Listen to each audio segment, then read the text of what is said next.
I'm 27 now, but this happened when I was around 17 or 18, back in high school.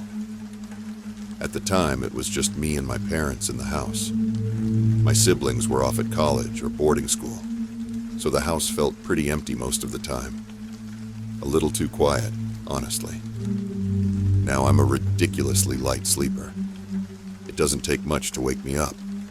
Someone walking in the hallway, the faintest creak of a door, anything. So when I opened my eyes and saw the clock flashing 3:11 a.m., I wasn't exactly surprised. But something felt off. I wasn't just groggily stirring like usual. I was wide awake. As I lay there, trying to figure out what had woken me, I heard it. Soft footsteps on the stairs outside my bedroom. My first thought, oh, it's probably one of my parents. Maybe they're checking on me or something. Weird, but not impossible. My bed was facing away from the door, and I didn't turn around. I just listened, still half asleep. The footsteps got closer. Then I heard the doorknob start to turn. Slowly, carefully. Again, I assumed it was one of my parents trying not to wake me. No big deal, right? The door creaked open. You know that long, high-pitched creak that makes your skin crawl? Yeah, that. They must have been trying to open it quietly, but eventually, they gave up and just pushed it open the rest of the way. At this point, I'm still lying there thinking, okay, weird approach, but sure, it's mom or dad. And then they turned on a flashlight. That's when everything changed. My brain froze. The light hit me square in the back, and I felt my whole body break out in a sweat. I didn't dare move. The flashlight beam was so close, I knew they'd notice if I so much as twitched. I always thought I'd be brave in a situation like this, you know. Like I'd jump up, yell, fight, something. But I couldn't do a thing. All I could do was keep my breathing as steady as possible. Even though my heart was pounding so hard, I thought it might give me away. They stood there for what felt like forever, just shining the flashlight on me. And then, finally, they moved it away. I didn't know what to do. I was frozen. I could hear them moving around my room, rummaging through my stuff. The shape of the person, big, bulky, like they were wearing layers of clothing, was clear enough to make out. But I couldn't see their face. Just that baseball cap. The whole time, I was praying. Please, please don't notice I'm awake. Don't look at me again. Just leave. After a few minutes, which felt like hours, they finally left the room. Even after they left my room, I could still hear them. Their footsteps creaked softly as they moved through the second floor, going into my siblings' empty bedrooms. I stayed exactly where I was, sweating, shaking, and still completely frozen. I kept running through every possible option in my head, but none of them felt safe. I wanted to grab my phone and call my dad, who was asleep downstairs. Or maybe I could call the landline so it would ring loudly enough to wake my parents. Or I could call the police. Or just jump up and run. Or cry. Honestly, I wanted to do anything, but I couldn't. I was paralyzed. What if they heard me? What if they had a weapon? What if they went after my parents? The fear was so overwhelming. I felt like I couldn't even breathe. I don't think I've ever felt that helpless in my life, and I wouldn't wish that feeling on anyone. At some point, I don't even know when, I must have passed out. Maybe I was so terrified my body just gave up, or maybe the adrenaline wore off. All I know is the next thing I remember was waking up to sunlight and the sound of my parents downstairs. It was 6:00 a.m. I jumped out of bed and ran downstairs, my heart still racing. I didn't want to panic them, so I tried to stay calm as I asked, "Hey, did either of you come into my room last night?" They just stared at me. Blank expressions. Then my mom shook her head. "No," she said slowly, glancing at my dad, who looked just as confused. And that's when I lost it. I just broke down crying and said, "Then someone was in my room last night." Even now, my hands are shaking as I write this. My chest feels tight, just remembering it. We called the police, but there wasn't much they could do by then. The person was long gone. But when my parents explained what they'd noticed that morning, I felt sick. Every single door to the outside, front, back, even the patio, was wide open. And at the bottom of the stairs, there was a duffel bag. Inside, we found a coil of nylon rope and an empty USB flash drive. That's it. I don't even want to think about what those were for. The weirdest part? Nothing was missing. They hadn't stolen anything. It was like they left in a hurry. But why? To this day, we have no idea what they were doing in our house, or why they left the way they did. It took me a week before I could even try sleeping in my own room again. And even now, 10 years later, it doesn't feel the same. That space I used to love so much feels like it's been tainted, violated. Now, I'm always on edge. I carry pepper spray everywhere, sleep with a machete by my bed, and double-check the locks every single night before I go to sleep. I've learned to be prepared, but honestly, I hope I never have to face something like that again. Even now, I still have nightmares about it.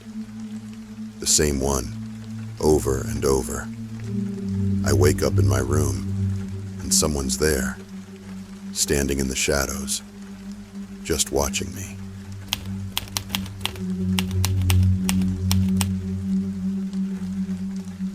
A few years ago, I rented this little house in Northern California. It was in one of those neighborhoods right on the edge of the suburbs. Not too isolated, but not packed with houses either. It felt like the perfect spot. Quiet, with nice neighbors nearby, but enough space to feel private. The area didn't have streetlights, so at night, it got really dark, especially when there were clouds blocking the moonlight. I actually kind of liked that. It made the house feel cozy, almost charming. One evening in the middle of winter, I got home after a long day at work. I'd stayed late for a few hours of overtime, so by the time I pulled into the driveway, it was pitch black outside. The only light came from my car headlights and the porch light I'd left on. As I stepped out of the car, I caught a faint whiff of cigarette smoke. It stopped me in my tracks for a second. That was odd. I hadn't smelled smoke around my house before, and I didn't know anyone nearby who smoked. I glanced around but didn't see anyone. Just the darkness of the street and the faint outlines of neighboring houses. I shook it off, figuring maybe it was nothing, and headed inside. I was exhausted and decided to call it an early night. After a quick shower, I climbed into bed, ready to crash. I don't know how long I was asleep before I woke up. You know that feeling when you're sure you heard something, but your brain is too foggy to make sense of it? That's how it was. I lay there for a second, straining to listen. I wasn't freaked out right away. My friend sometimes stopped by to use my shower after work on his way to night classes. I'd even given him a spare key, so it wasn't totally unusual for him to swing by, even if I was asleep. He usually texted me first, though, and I didn't remember hearing my phone go off. Reaching over to my bedside table, I grabbed my phone. The screen lit up like a floodlight. This was back before phones dimmed automatically, and I squinted at it, trying to check for a message. I could barely make out that it was sometime after 9, but I didn't see a notification. Feeling a little more awake now, I called out my friend's name. "Hey, is that you?" Silence. For a moment. I thought I'd imagined the noise. And then, boom. Loud, heavy footsteps, like someone was running across the floor downstairs. I shot out of bed, my heart racing, and darted into my closet. I could hear them pounding up the stairs before I even got the door fully closed. The upstairs had 3 rooms. My bedroom, a spare bedroom on the other side of the hall, and a bathroom at the end. Both bedroom doors were shut, but the bathroom door was cracked open. Whoever was in my house ran right past my door and into the bathroom. Thank God for that. It gave me just enough time to pull the attic hatch open. The entrance was in the ceiling of my closet, and I climbed up as fast as I could, hoisting myself inside. I'd barely gotten my feet into the attic when I heard them burst into my bedroom. Their footsteps stopped. I held my breath, praying they wouldn't look up. But they didn't leave. After a moment, they must have decided I wasn't there, because I heard them charge back out into the hallway and into the spare bedroom. That room was mostly storage, just some boxes, weights, and a small table where I painted miniatures. They must have figured no one could be hiding there, because they came storming back into my room. And then I heard the closet door rip open. I stayed crouched in the attic, barely a foot from the opening. My heart was pounding, and I was sweating, trying not to make a sound. If he tried to climb up, I told myself, I'd have to do something, maybe push him back down or fight. From where I was, I could only see from about his knees down, but that was enough. He was wearing dirty, frayed blue jeans and scuffed up work boots that looked like they'd seen years of hard use. He stood there for a few seconds, looking around in the closet. I held my breath, praying he wouldn't notice the open attic access. Then he stepped back, and suddenly, there was this loud crash from my bedroom, followed by a scream. Sharp, raw, and full of rage. That scream sent chills through me. It wasn't just anger. It was something unhinged. It reminded me too much of my stepfather, who used to lose his temper in the exact same way. He'd eventually been hospitalized for mental health issues and violent outbursts. But hearing that sound again brought back every bit of fear I'd felt as a kid. I stayed frozen in the attic as I heard him stomp out of my room and back down the stairs. The crashes and clatters that followed made my stomach drop. He was throwing things, flipping furniture. I could hear it all. I wanted to grab my phone and call for help, but I'd left it behind in my rush to the closet. There was no way I was climbing down with him still in the house. The noise eventually stopped. I don't know how long I waited after that. Long enough to count to 1,000 in my head. When everything stayed quiet, I finally worked up the nerve to climb down and call the police. The first thing I saw when I stepped out of the closet was my bed. It was flipped completely over. That must have been the loud crash I'd heard after he checked the closet. He'd probably been looking for me. My stomach twisted at the thought. I couldn't find my cell phone anywhere, so I grabbed the landline by my bed and called the police.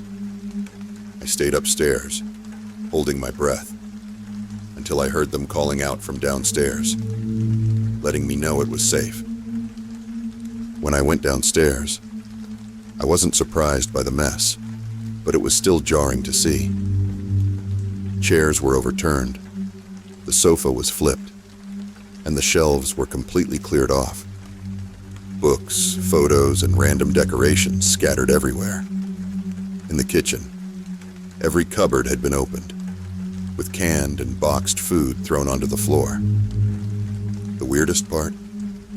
As far as I could tell, the only thing missing was a single knife from the wooden block in my kitchen. Just one. The police searched the whole house and found that the side door had been forced open with something like a crowbar. They also found cigarette butts along the fence line, along with some foil and an empty pen tube, things they said people often use to smoke meth.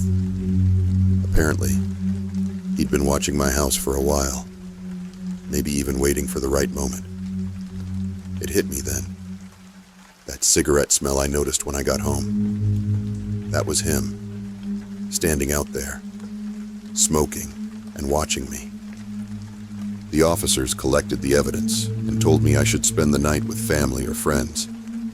They also said I needed to get the door fixed right away. I thanked them, but I didn't leave. Instead, I blocked the broken door with a heavy shelf and spent the rest of the night cleaning.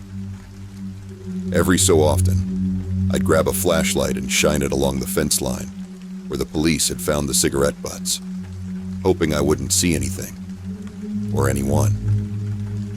The next day, I had the door fixed and motion lights installed around the house. I also ran a phone line up into the attic. I wasn't going to get caught up there without a way to call for help again. After that, things were quiet. I lived in that house for 3 more years, and nothing like that ever happened again. But I wasn't the same after that night. I started practicing, literally practicing, how to get out of bed, make it to the closet, and climb into the attic as quickly and quietly as possible. I even kept up the habit after I moved, though now I use a crawl space at the back of my closet instead of an attic. To this day, I try not to think about what would have happened if I'd been just a little slower getting into the attic, or if he hadn't gone into the bathroom first. It's one of those what-ifs that I know will always haunt me.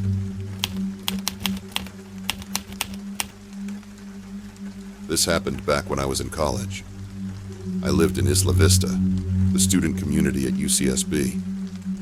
If you've heard of it, you probably know it's notorious for being a party school. Let me tell you, it absolutely lived up to that reputation. I mean, I like to party as much as the next person, but these people, they were on another level. It wasn't unusual to see people putting themselves in seriously dangerous situations, getting blackout drunk, not locking their doors, wandering around alone. The whole place had this weird, insular vibe, and anyone hanging around who wasn't college-aged, they stuck out like a sore thumb. They just didn't belong, and it was always unsettling. So, one night, after a few drinks, I came home to the small house I shared with 2 other girls. It was about 2:30 in the morning. All 3 of us were pretty serious students. Well, I was probably the least serious, but still. When we partied, it wasn't like the insane UCSB ragers you hear about. It was usually just small get-togethers with friends. Sometimes people would crash at our place, sleeping on the couch or even sharing a bed with one of us if they had to. That night, my roommates had apparently had a few people over while I was out. I didn't know any of them, but when I got home, I saw that someone had opted to sleep on the couch. I could make out their shadow as I passed by in the dark. I didn't turn the light on because I didn't want to wake anyone up. But something about the way this guy was lying there gave me the creeps. He wasn't just lying down. It was like he was trying way too hard to lie still, like he was focusing all his energy on being rigid. It was weird. I paused for a second, and that's when he did it.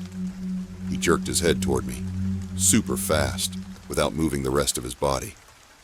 It startled me so much I froze. In the dim light, I could could see his eyes, wide open and staring at me, glinting in the dark. It freaked me out, but I tried to shake it off. I figured maybe I'd startled him, or maybe he was drunk or high on something and couldn't sleep. Either way, I didn't want to stick around to find out. I hurried into my bedroom, locked the door behind me, and went to bed. I still felt uneasy, but I was exhausted and managed to fall asleep. At around 4:30 a.m., I woke up to this strange noise. It was coming from my door. At first, it was soft, like someone lightly drumming their fingers against the wood. I lay still, trying to figure out what was happening. Then the sound changed. Quiet scratching, like fingernails dragging across the door. It got louder and louder, until it sounded like whoever was out there was clawing at the door with both hands, scratching as hard and fast as they could. It was terrifying. The noise filled my room, and my stomach twisted into knots. I reached for my phone and texted my roommate. "Your friend is freaking me out. Is he coked out? Can you talk to him? He's banging and scratching on my door." I waited, but no reply. She was probably asleep. I tried texting my other roommate, just in case she was awake. By this point, the scratching had been going on for a couple of minutes. How was that even possible? Scratching a wooden door like that must have been painful, but he just kept going. Then he started grabbing at the doorknob, jiggling it so forcefully, I thought it might break. When neither of them answered, I knew I had to wake them up. I didn't want to make a sound. I was honestly scared he'd hear me. I know it might sound silly, but something about the way he was teasing me through the door felt so deliberate, like he wanted to scare me. I felt like a little kid again, terrified of a monster under the bed.